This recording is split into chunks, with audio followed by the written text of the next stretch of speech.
On May the 7th, 2010, John Wathen and pilot Tom Hutchins flew out over the Gulf of Mexico. Along the way, we saw small boats dragging buoys out to the islands to protect them from the oil sheen that was certainly coming our way. At 9 miles out, we began to smell the oil. At 11 miles out, we saw a visible sheen on top of the water. Heavy streaking was evident at about mile 15. Mile 26, we began to see solid oil on top of the water with a heavy sheen and numerous streaks at mile 34. Mile 87, ground zero. My first view of the site was one of tremendous impact. I'll never forget the scene. These are not small boats. While standing at a dock looking at them, they look like large ships. They're dwarfed in comparison to what I see on the horizon. Nothing but a red mass of floating goo that could have been prevented and should have been prevented.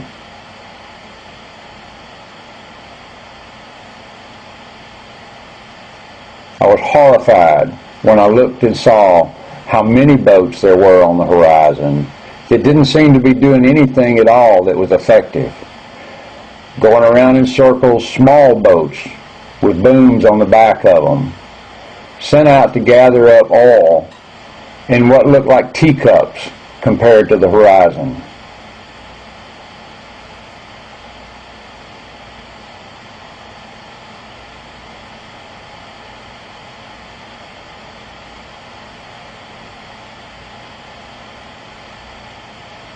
We counted 30 boats in the pictures, all floating around while this stuff was headed for shore. Nobody seemed to be able to do anything about it. For the first time in my environmental career, I find myself using the words hopeless. We can't stop this. There's no way to prevent this from hitting our shorelines. The best I think we can do is minimize the impact, learn from our mistakes. We have to have fuel, we have to have gasoline. The price we're paying now is far too expensive. Safety measures that could have prevented this were not in place.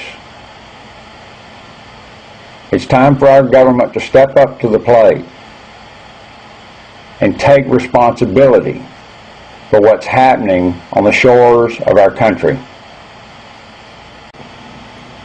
Several waterkeeper programs along the coast have already been impacted, and many more are expecting landfall.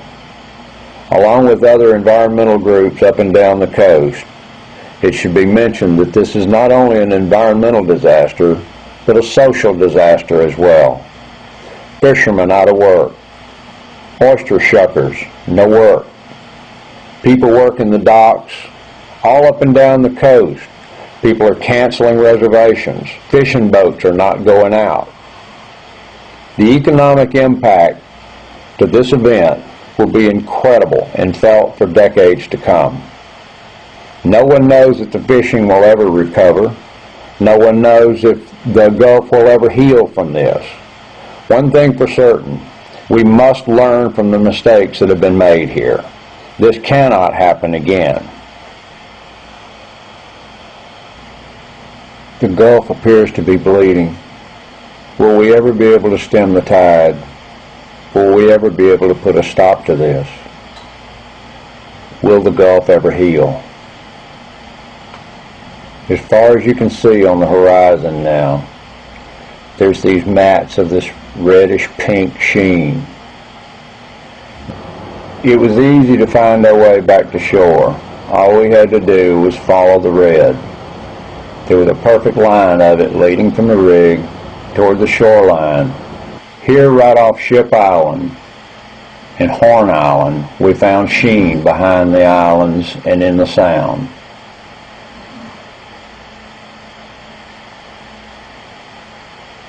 Preparations had been made, but will it be enough?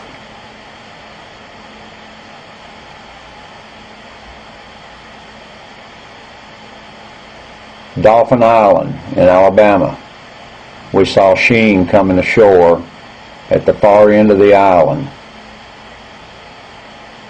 That was on May the 7th. On May the 8th, they found tar balls.